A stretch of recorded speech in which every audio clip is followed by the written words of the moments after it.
So it's batch 28. Right. पहला batch है जहां पर मुझे गर्ल्स ज्यादा नजर आ रही है। क्या बात है? Okay, how are you all? That's good. It's me, Sabah Tanzil, your BWCS instructor. BWCS. BWCS stands for? Business Strategy and Public. पक्की बात? Okay, fine. So, let's start with a brief introduction. What you're supposed to tell about yourself, your name, from where you belong, and your percentage in. You're done with the result of intermediate? Not yet, I think so. Okay, you can share your percentage of first year and matric as well. And one more question is why you joined CA. Is that clear? So, shall we start from the girls? Yes, please. So my name is Vishma Karu. I am Again, please, your name? Vishma. Vishma. Vishma means? First walk of fame or song code, I'm not really sure. So I Okay. previously done A levels, and for that I did O levels of 7 grading result. For A levels, O levels, I got 85%. Friends. And I chose CA because firstly I was really sure where I was going to do, but because my father involved with me, I joined family as well, and I thought that CA was a little better according to like my what I wanted. So yeah, that's what I did. It means it's your own choice. That's my. That's great. Appreciate Miss Vishma, please. Nice. Yes, please. Vishma, you belong from Lahore? Okay. Yes, please.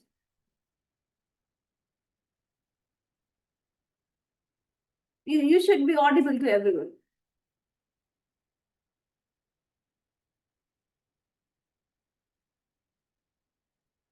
You can introduce yourself in Urdu even, no issues at all.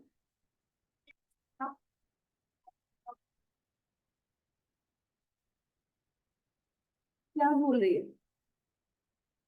आप लाहौर से हैं ये समझ आए मुझे।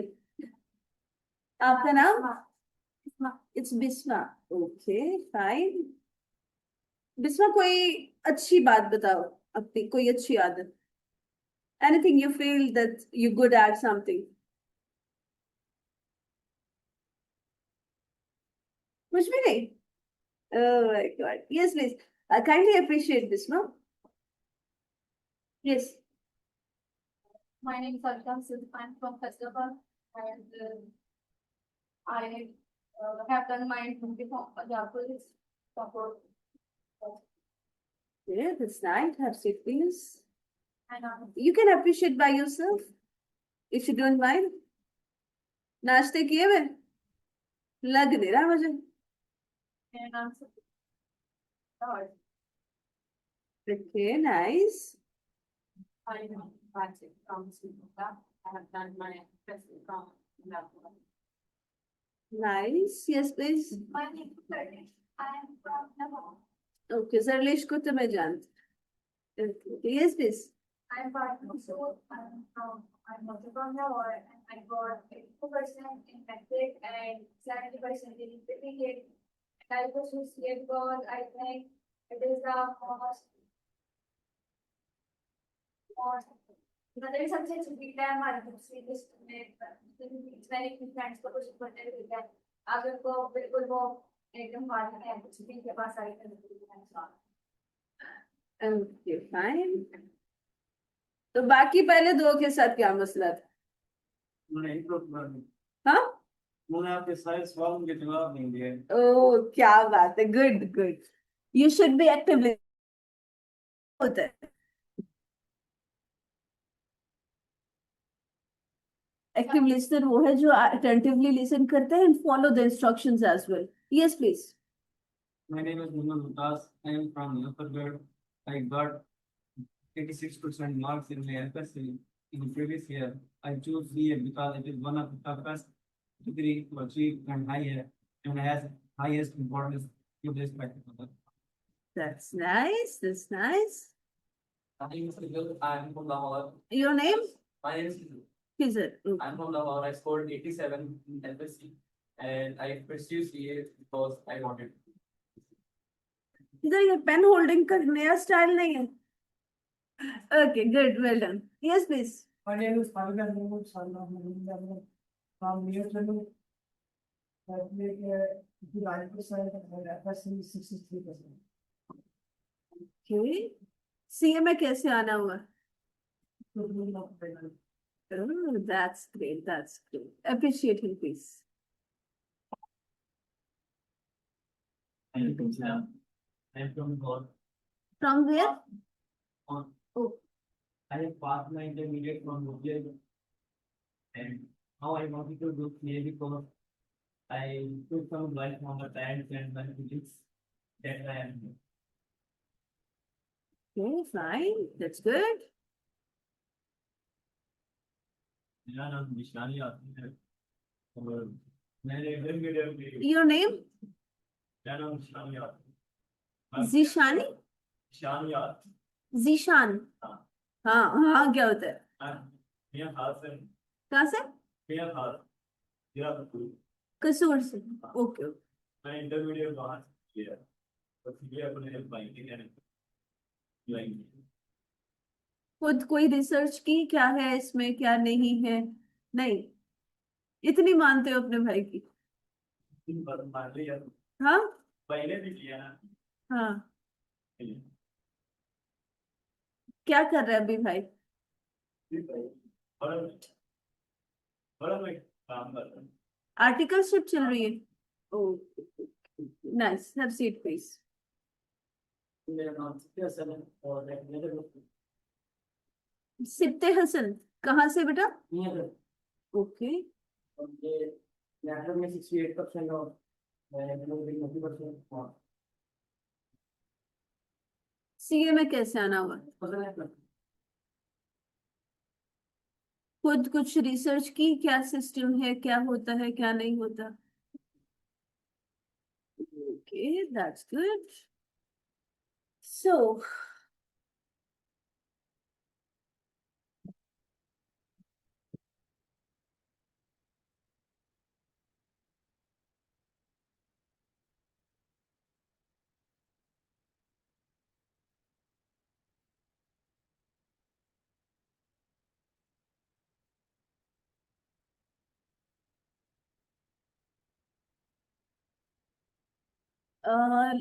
let's start with the exam format. This is the subject BWCS, Business Writing and Comprehension Skills. So name itself tells about the content, business writing and comprehension skills. इस पूरे subject में जो चीज आप अंडरस्टैंड करोगे, जो आपने सीखना है, that is the formal writings, the formal communication, the business writing. Business language में, बिजनेस राइटिंग में आप फॉर्मल वे में जो कम्युनिकेशन होती है वो किस तरह से करते हैं, एक तो आप वो चीज सीखोगे. Along with that comprehension skills. Comprehension means to understand the content. तो comprehension में आपके पास जो स्पेसिफिक डिटेल्स हैं उसको हम डिस्कस कर लेंगे, बट ओवरऑल आप अपना माइंडसेट बनाएंगे कि इस सब्जेक्ट में आपने बिजनेस कम्युनिकेशन को सीखना है.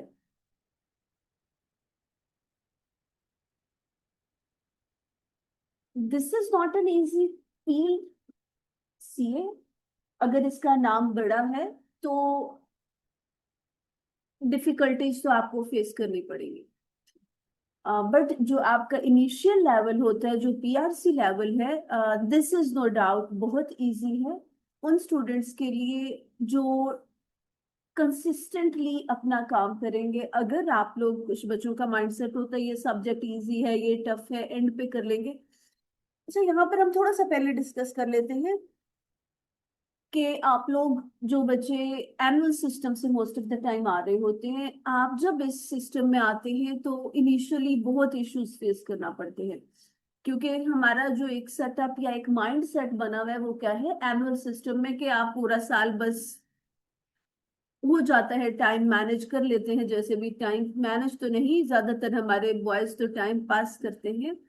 At the end with in 2 months आप कोशिश करते हो सिलेक्टिव स्टडीज के थ्रू आप मैनेज कर लेती हो। ये वाला जो आपका सिस्टम है, even it's different from the semester system. Semester system में भी आपके पास 6 मंथ्स होते हैं, वहां पर भी आपके मिड्स होते हैं, आपके सेशनल मार्क्स होते हैं, तो आप बहुत इजीली चीजों को कवर कर लेते हैं। यहाँ पर आपको 6 मंथ्स नहीं मिलने वाले, विद इन 3 मंथ्स आप 3 पेपर्स उठाते हैं, 4 उठाते हैं, आपको वो मैनेज करने हैं। आपके कोई सेशनल मार्क्स नहीं है, आपके कोई मिड्स नहीं है। सो अगर आप साथ साथ प्रिपरेशन करते रहेंगे तो आपके लिए इजी रहेगा। अगर आप एट द एंड सब कुछ जो है बर्डनाइज खुद को कर लेंगे तो आपके लिए डिफिकल्टी लेवल बहुत हाई हो जाएगा। क्यों? क्योंकि एट द एंड क्या होता है, टोटल 3 मंथ से 3 मंथ्स कैसे गुजर जाते हैं आपको पता है? पता नहीं चलता। एट द एंड जाके आपके पास जब सारे सब्जेक्ट्स का कंटेंट जमा हो जाता है, एंड पे जाके आपके मॉक एग्जाम्स हो रहे होते हैं, फिर आप एक एनुअल सिस्टम से आ रहे हो दूसरे सिस्टम में, आप उसके भी प्रेशर में होते हो। Most of the time most of the students जो हमारे पास बैठे हैं, आप आ गए हैं उससे मैनुअल सिस्टम से आए हैं, written exam, handwritten exam आप देते रहे हो। अब वहां से जब आप शिफ्ट हो जाते हैं सीबी पे, कंप्यूटर बेस्ड एग्जाम पे, वो भी आपको स्ट्रेस होता है एट द एंड की, जो टक टक टक टक लिखने के आदी होते हैं, फिर एकदम से जब टाइपिंग पे आप आ जाते हैं वो भी आपको प्रेशर होता है। फिर एक आपकी जो डिग्री क्वालिफिकेशन है, वहां से आप सर्टिफिकेशन में आए हो, वो भी एक बड़ा चेंज होता है। फिर मोस्ट ऑफ द टाइम आप जो है वो को एजुकेशन में नहीं होते हैं बच्चे, इसमें मिंगल अप होना, वो भी चीजें आपके लिए न्यू होती हैं। सो कहना मैं ये चाह रही हूँ कि ओवरऑल आपके लिए बहुत सारी चीजें जो है वो नई है, तो उसमें आपने वो नहीं करना जो यूनिवर्सिटी के बच्चे प्रॉब्लम करते हैं। यूनिवर्सिटीज में क्या किया जाता है,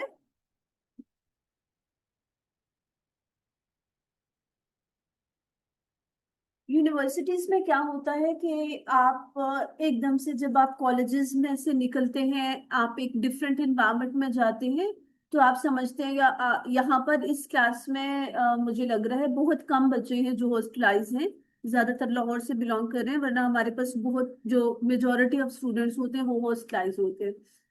तो हॉस्टलाइज की लाइफ और डिफिकल्ट हो जाती है इन अ सेंस, आपकी ईटिंग हैबिट्स या बाकी चीजें तो चेंज होती ही होती हैं, लेकिन एक जो आपका चेक एंड बैलेंस होता है पेरेंट्स का, जब वो हटता है तो आप कहते हो बस अब तो मैं आजाद हूँ कि मैं क्या ही कर दूँ, उसमें आप बहुत नुकसान कर लेते हैं अपना। सो इन सारी चीजों को आप मेक श्योर करेंगे। टॉप प्रायोरिटी जो है वो आपके सब्जेक्ट्स, आपका काम होना चाहिए। उसके बाद it is your life, it is your time, you should enjoy it. आप अपने हिसाब से अपनी हैबिट्स को, अपने लाइफस्टाइल को मेंटेन करें, नई चीजों को अडॉप्ट करें। सीए में फर्स्ट डे में आपको गाइड कर दूंगी। आपकी जो सक्सेस है वो डिपेंड करती है आप खुद को कितना पॉलिश करते हैं, खुद को कितना ग्रूम करते हैं। पीआरसी क्लियर करके अगर यहाँ से एक बैच निकल रहा है तो इट मींस आपका जो एबिलिटीज हैं, जो एकेडमिक परफॉर्मेंस है, वो सबकी सेम है, तो ही आप पीआरसी क्लियर कर पाए। कैफ अगर आप क्लियर कर लेते हैं तो इट मींस आपकी उस कंटेंट पे ग्रिप है, तो आपने कैफ क्लियर कर लिया। तो आगे जाके आपके आर्टिकलशिप में या आपकी जो आपका करियर है, जो आपकी प्रैक्टिकल लाइफ है, उसमें जो चीज आपको हेल्प करती है, जो आपको डिस्टिंग्विश करेगी बाकी स्टूडेंट से, that is your personality, that is your communication skills, that is your confidence level, that is how you engage other, how you engage your audience, your body language especially, your facial expressions, और इन सबको मिलाएं तो आपकी एक अच्छी personality सामने आती है। तो आपके आर्टिकलशिप्स में, आपकी प्रैक्टिकल लाइफ में एज सीए एस्पिरेंट्स, जो चीज आपको डिस्टिंग्विश करेगी बाकी लोगों से, that will be your personality overall. और आपकी पर्सनालिटी ग्रूमिंग में जो चीजें काम करती हैं, that is your communication, that is your confidence level, that is your dress sense, that is the way you communicate other, the way you give respects to other, the way you behave with others. So first day से अगर आप इन चीजों की practice करते जाएंगे तो at the end आपके लिए मुश्किल नहीं होगा along with the studies.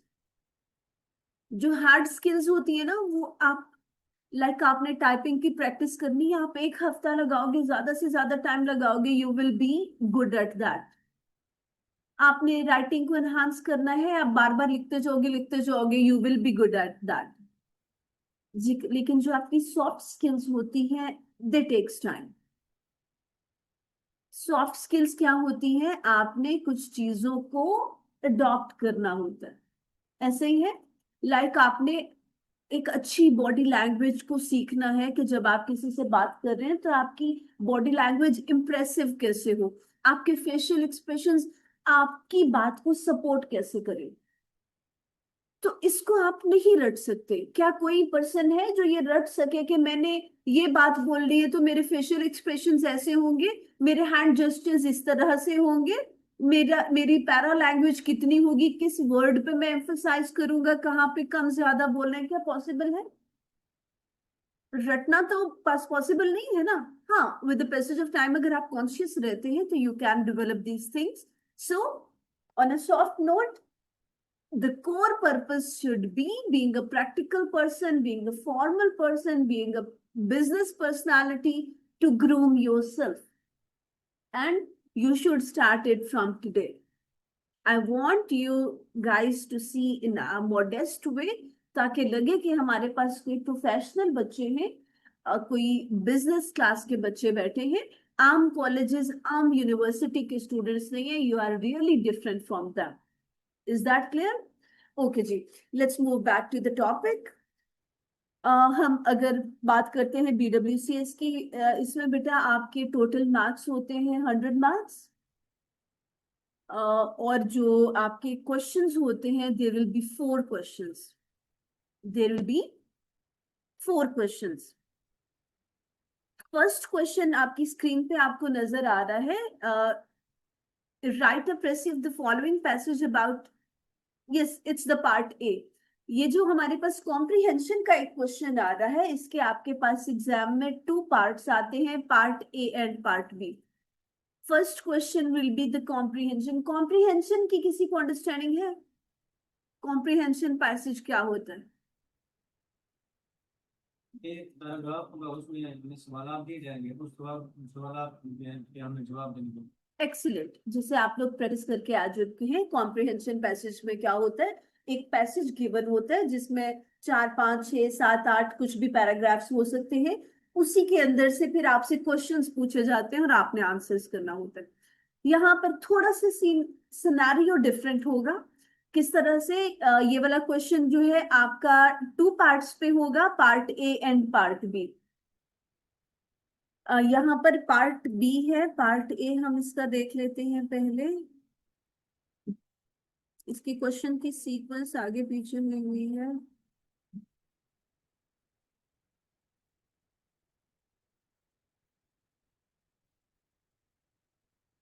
Yes,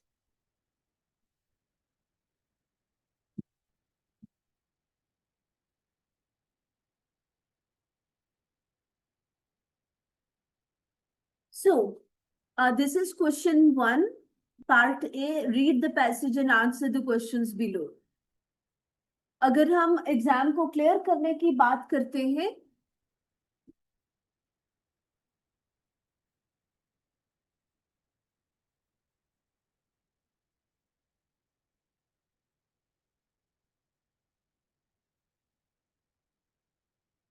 ये वाला क्वेश्चन किसी के लिए भी न्यू नहीं है। अच्छा, BWCS की अच्छी बात क्या है, आपके PRC लेवल के बाकी जो एग्जाम्स हैं उसमें ज्यादातर स्टूडेंट्स फेमिलियर नहीं होंगे। कोई अकाउंटिंग से फेमिलियर नहीं है, कोई इकोनॉमिक्स से नहीं है, कोई I2B से नहीं है। इस सब्जेक्ट की अच्छी बात है कि इस सब्जेक्ट से भी आप फेमिलियर हैं from the very start. Nursery 1 से प्ले ग्रुप प्रेप कब शुरू किया था? नहीं, कहाँ से? प्ले ग्रुप से शुरू किया है, नर्सरी से किया है, प्रेप से किया है, 1 से किया है? नर्सरी से प्ले ग्रुप में नहीं जाते थे आप? इनिशियल तो प्ले ग्रुप होता है, after that I think so nursery, after that prep and then one. तभी इस उम्र तक पहुंचते पहुंचते बेचारे बच्चे बूढ़े हो जाते, 3 साल वही खपा देते हैं आपको। एनी हाउ, इसमें सारे ना तो सब्जेक्ट से आप फेमिलियर हैं, बल्कि क्वेश्चंस के फॉर्मेट भी तकरीबन तकरीबन वही है, सेम है, कुछ नया नहीं है।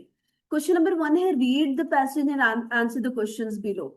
एक और अच्छी बात इस क्वेश्चन की क्या है कि आपके जो बाकी एग्जाम्स होते थे कॉम्प्रिहेंशन बेस्ड, वहां पर आपके पास फिल इन द ब्लैंक्स आ जाती थी, वहां पर आपके पास क्वेश्चन आंसर्स आ जाते थे। यहाँ पर आपके पास सिर्फ सिर्फ एमसीक्यूज फॉर्म में क्वेश्चंस आएंगे। 10 स्टेटमेंट्स होंगी, 2 मार्क्स फॉर ईच, 20 मार्क्स का आपका ये एमसीक्यूज का क्वेश्चन आ जाएगा आपके पार्ट ए में। Is that clear? आप नोट कर सकते हैं इफ यू वांट।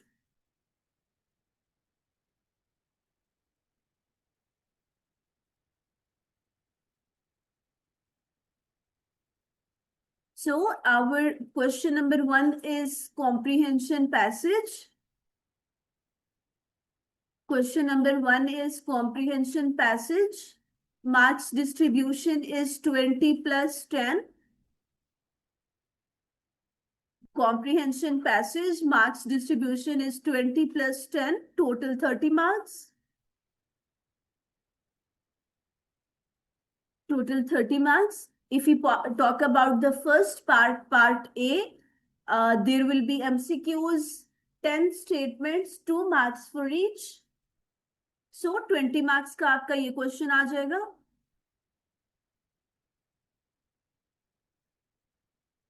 समटाइम्स अगर आप इस क्वेश्चन की कॉम्प्लेक्सिटी लेवल को हम डिस्कस करते हैं, समटाइम्स बहुत स्ट्रेट फॉरवर्ड भी क्वेश्चंस आ जाते हैं। Comprehension passage it depends on your luck. कुछ स्टूडेंट्स को तो बहुत आसान पैसेज आ जाते हैं, बहुत स्ट्रेट फॉरवर्ड होते हैं, कुछ को जरा कॉम्प्लिकेटेड क्वेश्चंस आ जाते हैं। आप 2 से 3 दफा रीड आउट करते हो तो आप अंडरस्टैंड कर लेते हैं। लाइक अगर आपके पास फर्स्ट पैराग्राफ आ रहा है तो इट माइट बी पॉसिबल। अच्छा, इसमें ये चीज मेक श्योर करेंगे कि इट्स नॉट लाइक दैट कि जैसे 8th में या 10th ग्रेड में आपका होता था कि वर्ड आपके पैसेज में गिवन है और वहीं से देख के आपने लिख लेना है नीचे। It's not like that. आपको अंडरस्टैंड करना होगा, आपको डिराइव करना होगा। लाइक आपका फर्स्ट क्वेश्चन फॉर एग्जाम्पल आ सकता है कि what is the main idea of the first paragraph. Getting the point? अब आप फर्स्ट पैराग्राफ पढ़ोगे, आपको ये तो समझ आ जाएगी कि इसमें किस चीज पे बात हो रही है। अच्छी बात ये है that you do have the options. आप ऑप्शंस को रीड आउट करोगे तो आपको फर्दर क्लियरेंस हो जाएगी। It might be like that what is the literal meaning of the first word of the second paragraph? Literal meaning क्या होते हैं? What's the difference between literal meaning and contextual meaning? Find meaning of something and contextual is what's the meaning conveying us in our context of the word. Excellent, excellent. Literal meaning जो आपके dictionary meanings आ रहे होते हैं किसी भी word के, और context जिस कॉन्टेक्स्ट में बात हो रही है, जो टेक्स्ट आपको कन्वे कर रहा है मीनिंग। सो इसमें आपको ये अंडरस्टैंडिंग होगी कि लिटरल क्या है और कंटेक्स्ट कॉन्टेक्स्ट में बात कैसे होती है, तो उसके अकॉर्डिंग आप पढ़ोगे तो आपको समझ आ जाएगी। इट माइट बी पॉसिबल वो आपको कह दे कि what is the synonym of the last word of the third paragraph. Again आपको टेक्स्ट कुछ हेल्प आउट कर देगा, कुछ आप जो वोकैब की प्रैक्टिस होगी आपकी वो आपको हेल्प कर देगा, कुछ आपके पास जब ऑप्शंस होंगे वहां से आपको हेल्प हो जाएगी, आप उसको चूज कर सकते हैं। सो एक ये क्वेश्चन है, एक क्वेश्चन और मैं आपको बताऊंगी कौन सा है। ये 2 क्वेश्चन आपके पास ऐसे हैं कि अगर आप इनकी अच्छी प्रैक्टिस कर लेते हैं तो 100% आपका एग्जाम क्लियर हो जाएगा। लाइक यहाँ के अगर हम इन 20 मार्क्स की बात करते हैं, अपने क्वेश्चन नंबर 1 के पार्ट ए के 20 मार्क्स की बात करते हैं, तो ये बहुत आसान है। क्यों आसान है? आप लोग पढ़ते आए हैं, आप लोगों को अंडरस्टैंडिंग है क्वेश्चन को कैसे सॉल्व करना है, और आपकी अंडरस्टैंडिंग के बाद इवन आपके पास कॉम्प्रिहेंशन पैसेज भी गिवन है और उसके साथ आपके पास ऑप्शंस भी गिवन है, तो वो आपके लिए और आसान हो जाता है। उसके बाद जब आप अपनी क्लास में प्रैक्टिस करोगे तो होप सो आपका ये क्वेश्चन अच्छा जाने वाला है। Understand the question number 1 part A, 10 statements, 2 marks for each, so total 20 marks. Next is part B of the question number 1. So max for part B will be 10 marks. Okay, 10 marks में क्या है? Precy writing है, and most important thing is also suggest a suitable title for this passage. अच्छा, इस यहाँ पर आपके पास 3 requirements है इस क्वेश्चन की. राइट अ प्रेसी, आपने प्रिसाइज करके लिखना है. सेकंड में आपके पास वर्ड काउंट की रिस्ट्रिक्शन आ जाती है. आपको एग्जामिनर ने या आपके क्वेश्चन में जो वर्ड काउंट आ गया है आपने उसको फॉलो करना है at any cost.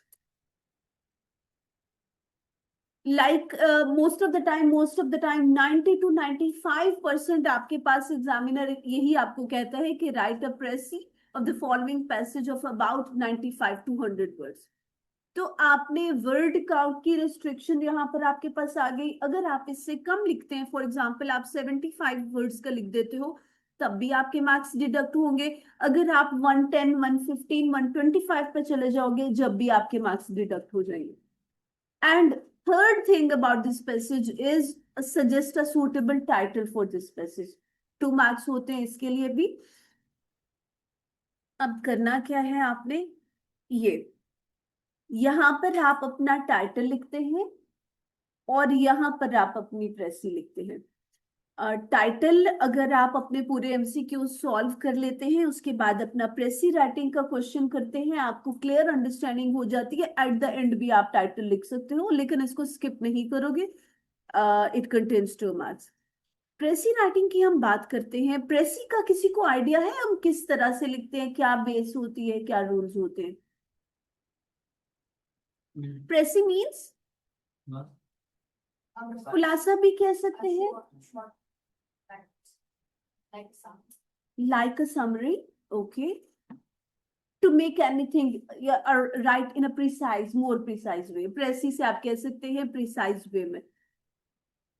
Okay, so यहाँ पर हमारे पास कुछ restrictions आ गई. एक हमारे पास restriction word count की आ गई, एक हमारे पास restriction title की आ गई. मोस्ट इम्पॉर्टेंट चीज जो यहाँ पर होती है प्रेसी में, समरी में आप सेम वर्ड्स यूज कर सकते हैं जो आपके उसमें पोएम में या पैसेज में कहीं पर भी गिवन होते हैं. प्रेसी में क्या होता है? प्रेसी के थोड़े से रूल्स ये होते हैं कि हम कॉपी पेस्ट नहीं कर सकते. फॉर एग्जाम्पल हमने लेनी तो अपने पूरे पैसेज में से इंपॉर्टेंट इंफॉर्मेशन है, but we can't do this कि हमने हर पैराग्राफ में से इंपॉर्टेंट पॉइंट्स ले लिए और उनको कंबाइन करके एक पैराग्राफ बना दिया. प्रेसी को हमेशा हम एक ही पैराग्राफ में लिखेंगे. अगर तो हमारे पास 4 पैराग्राफ्स आ रहे हैं, हमारे पास 8 पैराग्राफ्स आ रहे हैं, हमारे पास 12 पैराग्राफ्स आ रहे हैं, हम कंबाइन करके अपनी प्रेसी एक पैराग्राफ पर ही लिखेंगे according to the required word count, which is most of the time 95 to 100 words. Rules में क्या होता है? कॉपी पेस्ट का एलिमेंट नहीं होगा. हम क्या करेंगे? उसको अपनी वर्डिंग में रिफ्रेज करेंगे. अगर तो आपकी कम्युनिकेशन, आपकी इंग्लिश राइटिंग, इंग्लिश कॉम्प्रिहेंशन बहुत अच्छी है, you can do that easily. अगर नहीं अच्छी है तो आप क्या कर सकते हैं? 2 से 3 इंपॉर्टेंट पॉइंट्स को, 2 से 3 इंपॉर्टेंट सेंटेंसेस को आप कंबाइन करते हैं, उसके सिनोनिम्स या सॉरी उसके मेन नाउन या मेन वर्ब के आप सिनोनिम्स यूज कर लेते हो. That will help you out. उससे भी आपका ये मैनेज हो सकता है क्वेश्चन. और yes, most of the time बहुत चीजें हमें चेंज नहीं करनी पड़ती. लाइक फैक्ट एंड फिगर्स हैं, डेट्स हैं, डिजीजेस हैं, नेम्स हैं, बुक्स के नेम्स हैं, प्लेसेस हैं, इस तरह की और बहुत सारी चीजें जिनके डेफिनेटली हम सिनोनिम्स नहीं लिखते हैं, तो सब कुछ चेंज नहीं करना होता. Is the first question is clear to everyone? Any ambiguity? Okay, let's move to the next question. Question number 2. Okay, question number 2 हमारे पास आ जाता है ऐसे राइटिंग का. ऐसे राइटिंग में आपके पास 2 कैटेगरीज होती हैं, फिश बोन एंड एफिनिटी. ठीक है, ऐसे राइटिंग की हम मार्क्स डिस्ट्रीब्यूशन पहले देख देते हैं. क्वेश्चन नंबर 2, ऐसे writing marks distribution is 10 + 20, total 30 marks. 10 plus, no notebook, हाथ पे लिख लो। इट्स राइट, आपके पास ये आ जाएगा, यहाँ से आप देख लीजिएगा, पोर्टल पे आपके पास लेक्चर आ जाते हैं, डोंट वरी। 10 + 20 total 30 marks. अब 10 मार्क्स का पोर्शन हमारे पास इसमें क्या आता है, फिशबोन क्या है, एफिनिटी क्या है, वैसे हम डिटेल में भी इसको देख लेंगे जब हम इन टॉपिक्स पर जाएंगे। Anyhow, fishbone mean there will be a social issue, कोई सोशल प्रॉब्लम होगा और आपने उसके कॉजेस फाइंड आउट करने हैं। कोई भी सोशल इशू है, लाइक चाइल्ड लेबर है, अनएम्प्लॉयमेंट है, कोई भी सोसाइटी में जो इश्यूज प्रिवेल कर रहे होते हैं, कोई इशू आपका, आपके पास इशू आ जाता है, आपने उसकी प्रॉब्लम स्टेटमेंट लिखनी होती है, यानी एक सेंटेंस में आप अपने टॉपिक को डिफाइन करते हैं और फिर आपने उसकी कॉजेज बतानी है, रीजंस बताने हैं कि ये अगर अनएम्प्लॉयमेंट है तो ये हमारी सोसाइटी में क्यों एग्जिस्ट करती है, चाइल्ड लेबर है तो व्हाट्स द रीजन बिहाइंड कि ये क्यों प्रिवेल कर रही है। 3 कॉजेज आप लिखेंगे, कॉजेज ज्यादा आसान होता है, फिर आपने उसके इफेक्ट्स लिखनी होती है कि अगर एक स्पेसिफिक प्रॉब्लम हमारी सोसाइटी में एग्जिस्ट कर रहा है, इसके ये रीजंस हैं, तो इसके इफेक्ट्स क्या हैं, इसके असरात क्या आ रहे हैं हमारी सोसाइटी पे। तो प्रॉब्लम स्टेटमेंट, उसके बाद 3 कॉजेज, यहाँ पर इन्होंने इफेक्ट्स नहीं दिए हुए, और 3 इफेक्ट्स। ये जब आप पार्ट कर लेते हो, problem statement, cause, 3 causes and 3 effects, तो ये आपका 10 मार्क्स का पोर्शन कंप्लीट हो जाता है। इसी तरह अगर हम एफिनिटी को देख लेते हैं, ये आपके पास एफिनिटी का नीचे क्वेश्चन है, answer to question 2 part B.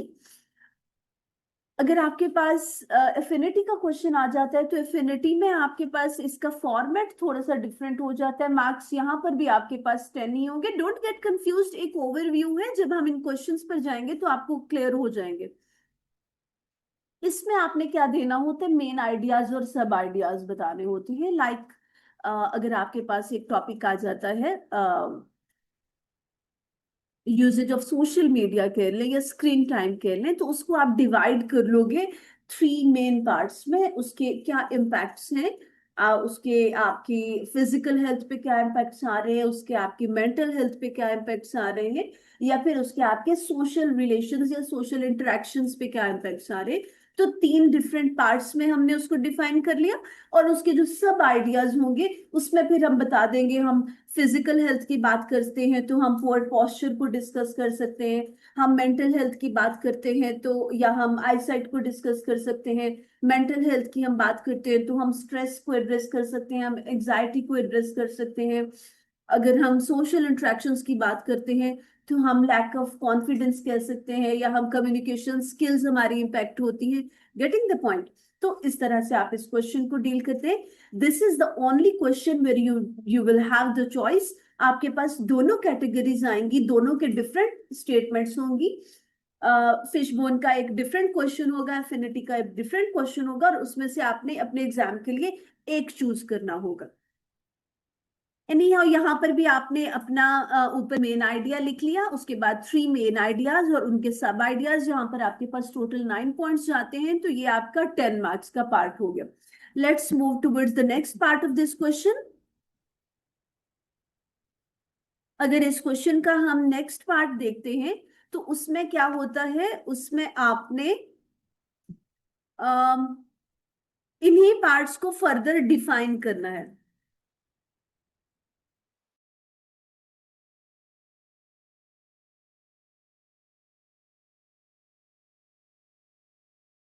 Develop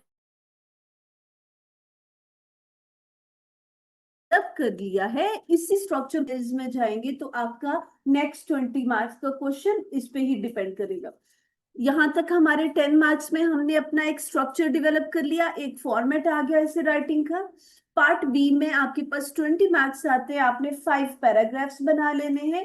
first is always introduction, last is always conclusion, और जो हमारे पास दरमियान में मिड के 3 पैराग्राफ्स होते हैं उसमें हम इन्हीं तीनों चीजों को डिस्कस करते हैं, लाइक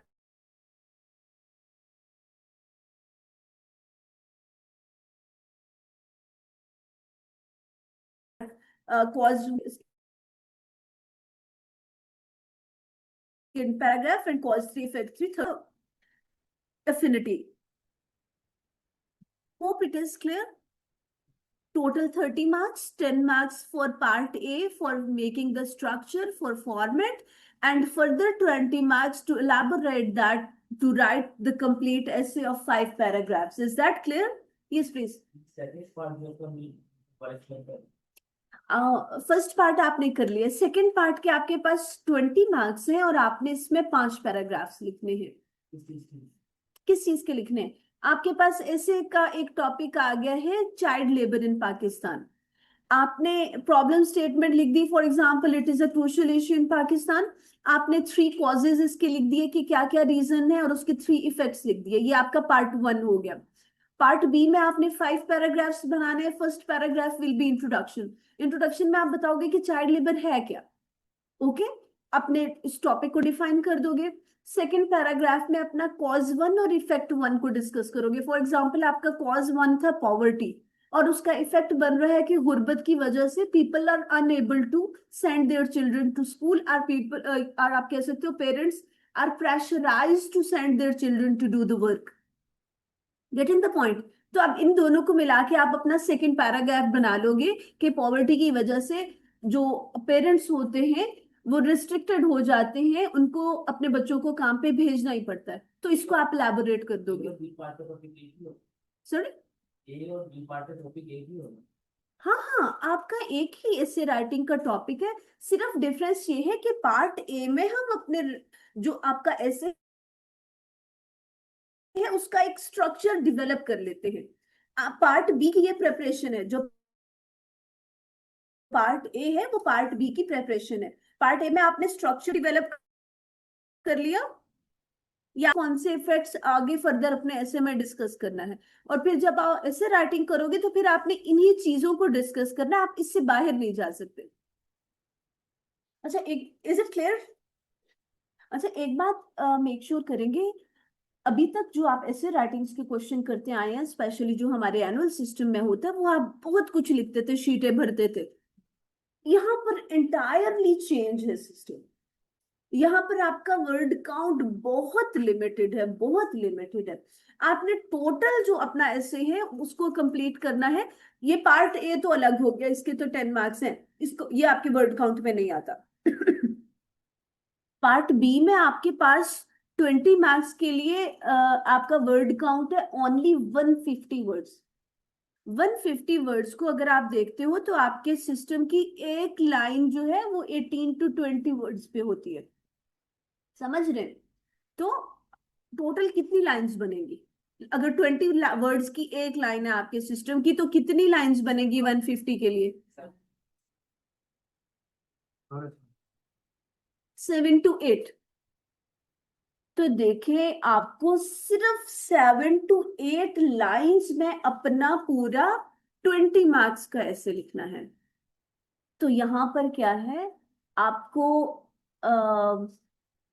टू द पॉइंट रहना है, आपको वैलिड पॉइंट्स लेकर आने हैं आपको। और यहाँ पर 2 रिस्ट्रिक्शंस हैं आपके लिए इस question. First restriction is your word count. आप उससे कम नहीं लिखेंगे, आप एक्सीड नहीं करेंगे। 4-5 वर्ड्स एडजस्ट हो जाते हैं, आप अपना सेंटेंस कंप्लीट करते हैं, उससे ज्यादा नहीं। 2 रिस्ट्रिक्शन है, एक आपका वर्ड काउंट है और दूसरी रिस्ट्रिक्शन है कि जो आपने अपने पॉइंट्स कॉजेज इफेक्ट्स में दे दिए हैं, आप अपने ऐसे में उन्हीं पॉइंट्स को एड्रेस करेंगे। लाइक आप अपना सेकेंड पैराग्राफ लिख रहे हो जिसमें आप अपना कॉज 1 और इफेक्ट 1 डिस्कस करते हो, जिसमें आपने पॉवर्टी की बात कर दी और पेरेंट्स प्रेशराइज हैं अपने बच्चों को काम पे भेजने के लिए। तो इसमें इसके अलावा आप कोई और चीज नहीं ऐड कर सकते। यहाँ पर आप वायलेशन ऑफ रूल्स नहीं ऐड कर सकते, आप लॉ को ऐड नहीं कर सकते, आप एक्सेप्टेंस इन द सोसाइटी नहीं बात कर सकते, आप नॉर्म्स, ट्रेडिशंस, कल्चर को नहीं ऐड कर सकते। Is that clear? तो आप रिस्ट्रिक्टेड हो जाते हैं कि एक पार्ट में आपने जो कुछ अपने फॉर्मेट में बता दिया, अपने स्ट्रक्चर में बता दिया, आप उसी के अकॉर्डिंग आगे काम करोगे। So your part B is completely dependent on your part A. तो पार्ट ए को बहुत सोच समझ के आप उसको करेंगे, क्योंकि पार्ट बी उसी पे डिपेंड करता है। अगर आप उसको अच्छे वे में डिफेंड कर सकते हैं, जो पार्ट ए में आप अपने ओपिनियंस दे रहे हो तो आप लिखोगे। अगर आपने पार्ट ए अच्छा डेवलप कर लिया, पार्ट बी में आप उसको डिफेंड नहीं कर पा रहे, उसको एक्सप्लेन नहीं कर पा रहे, वैलिड रीजंस नहीं दे पा रहे, तो फिर मार्क्स नहीं मिलेंगे। Is that clear? चलो अब आसान काम आने वाला है।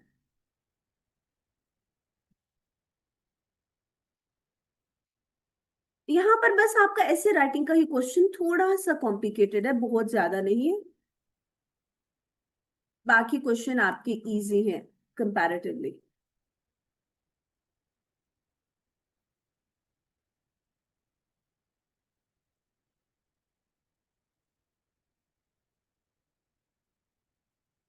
इसमें आपका vocab का क्वेश्चन नहीं आ रहा।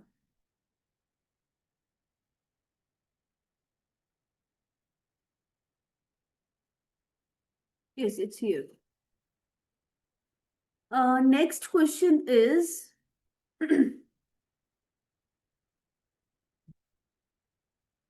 vocab।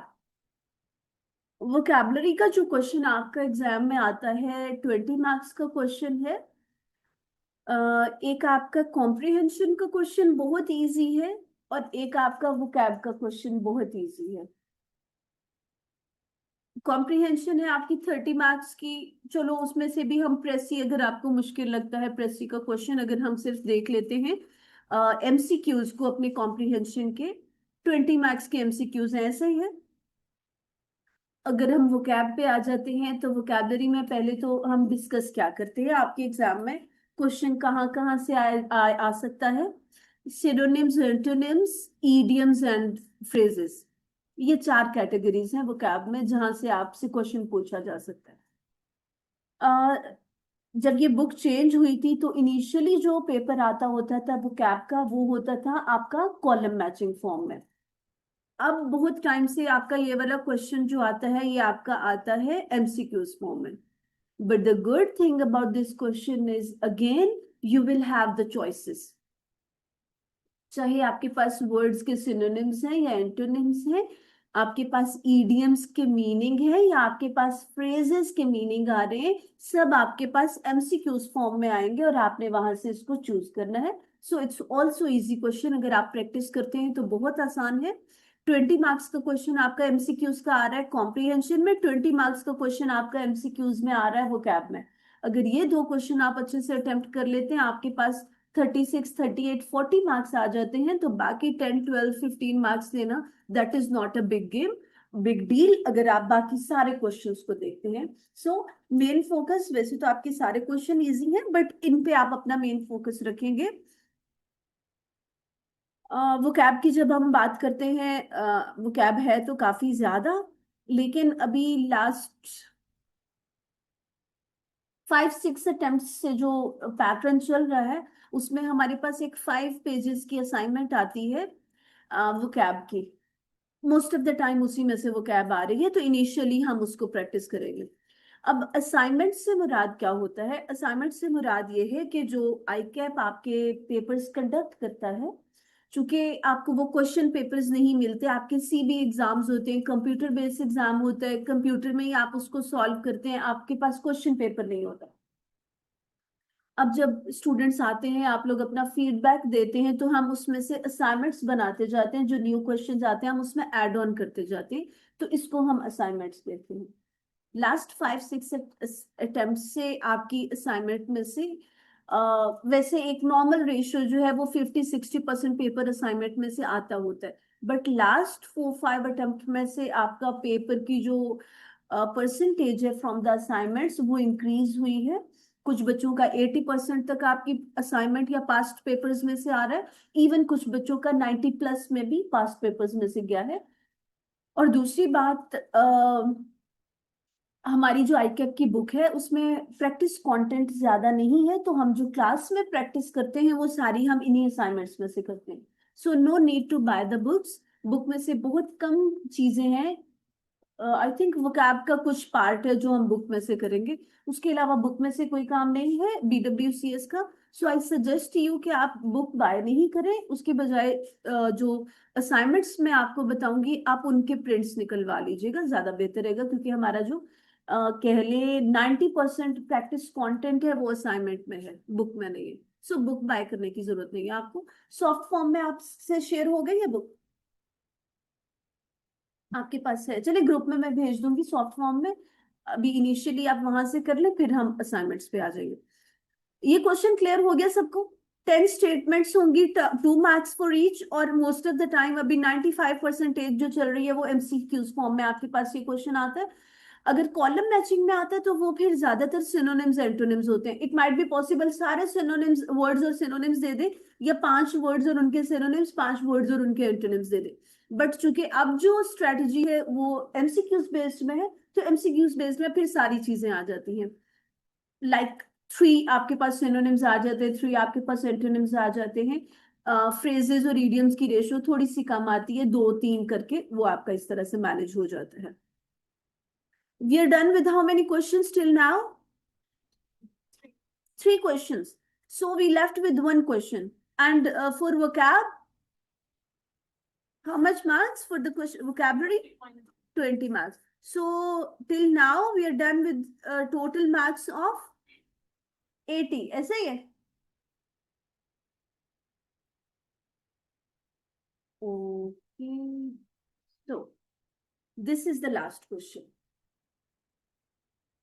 लास्ट क्वेश्चन आपका, आपके पास चॉइस नहीं होती है आपके एग्जाम में। वैसे तो ये रिटन कम्युनिकेशन की जो बेसिक होती है, आपके पास ये क्वेश्चन आता है लेटर राइटिंग या मेमो राइटिंग, एक चीज आपके एग्जाम में आती है। अगर हम आपकी बुक में देखें तो आपकी बुक में लेटर और मेमो के अलावा ईमेल राइटिंग भी आ रही है और रिपोर्ट राइटिंग भी आ रही है।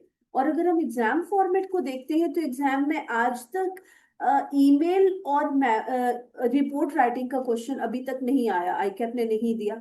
या तो आपका लेटर राइटिंग का क्वेश्चन आता है या फिर आपका मेमो राइटिंग का क्वेश्चन आता है। ईमेल और रिपोर्ट राइटिंग का अभी तक क्वेश्चन नहीं आया, but still we will practise both of that questions. It might be possible कि कोई क्वेश्चन उसमें से आ जाए। रिपोर्ट वैसे मिनिमम रिपोर्ट हमारी 10 पेजेस की होती है, अगर इसमें आती भी है तो वो शॉर्ट रिपोर्ट के नाम से एक होती है चीज। या फिर ईमेल राइटिंग अभी तक आया नहीं है, लेकिन हम प्रैक्टिस कर लेंगे। अगर एग्जाम में आ जाते तो हम आईकैप को क्वेश्चन नहीं कर सकते क्योंकि आपकी बुक में वो चीजें गिवन है। बट अभी तक जो रेशो है उसमें सिर्फ लेटर राइटिंग और मेमो राइटिंग के क्वेश्चन आते हैं। लेटर राइटिंग का ये क्वेश्चन जो है ये भी समटाइम्स आ जाता है।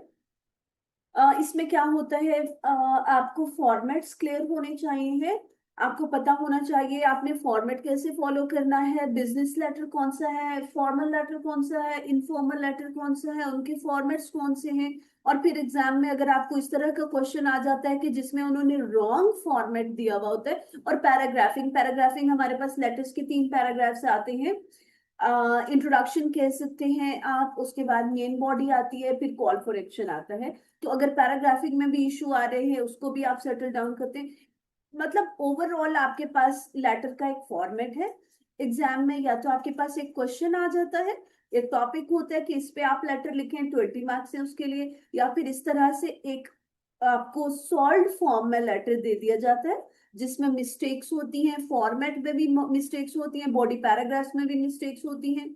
वो स्पेलिंग एरर्स हो सकते हैं, वो आपके ग्रामेटिकल एरर्स हो सकते हैं, वो आपके फॉर्मेट के एरर्स हो सकते हैं, कुछ भी हो सकता है। और आपको इंस्ट्रक्शंस दी जाती हैं, analyse the following letter, list down any 5 weaknesses and redraft it.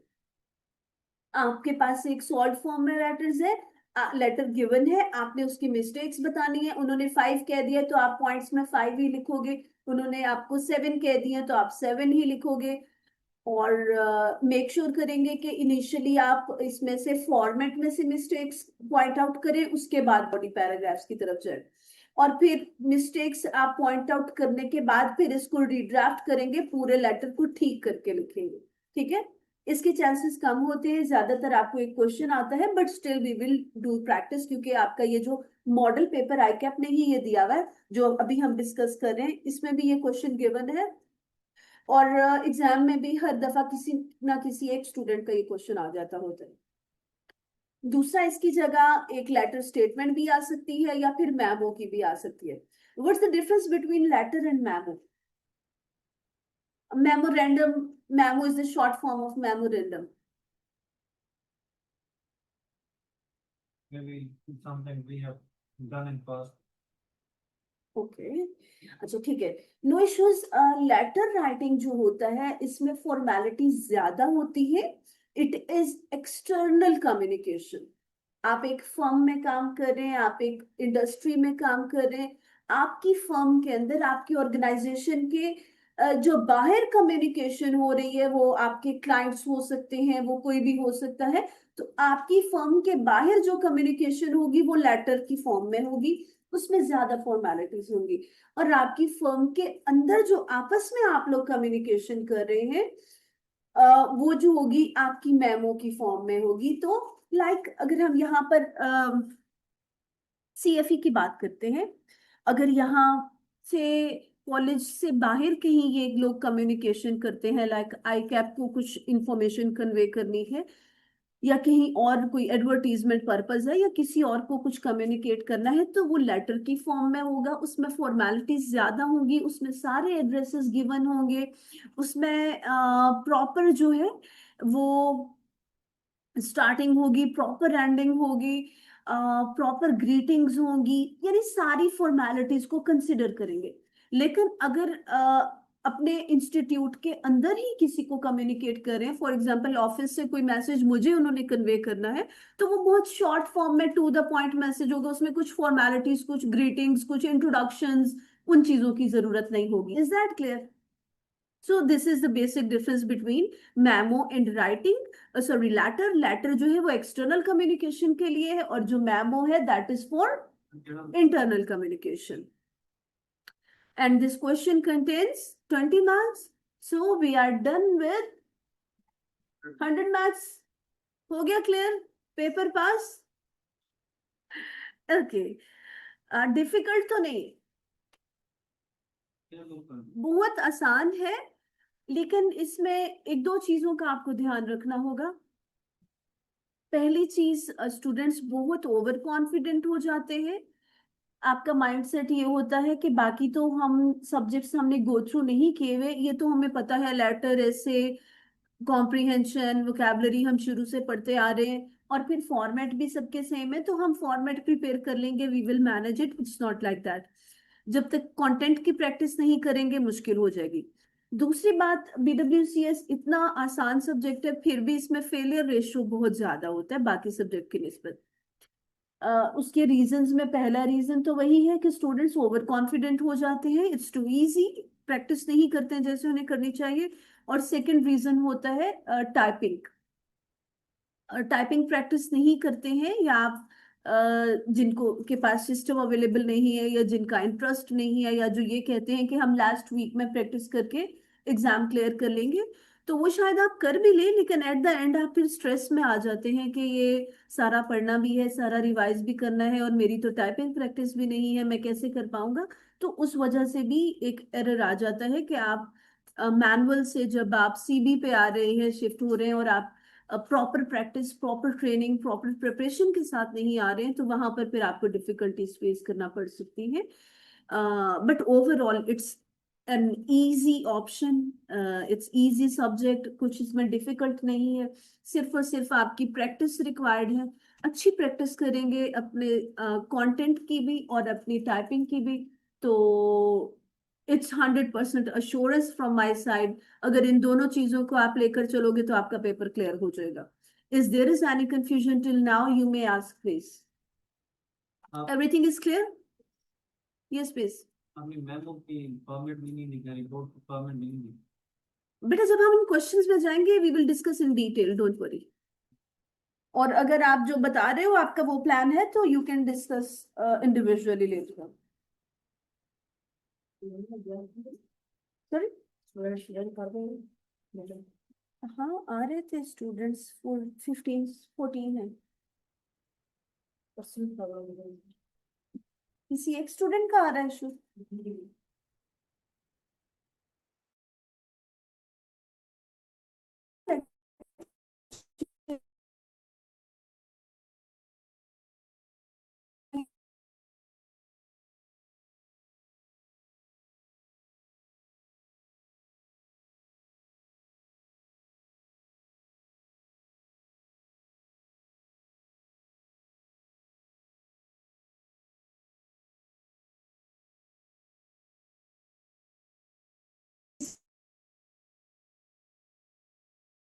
all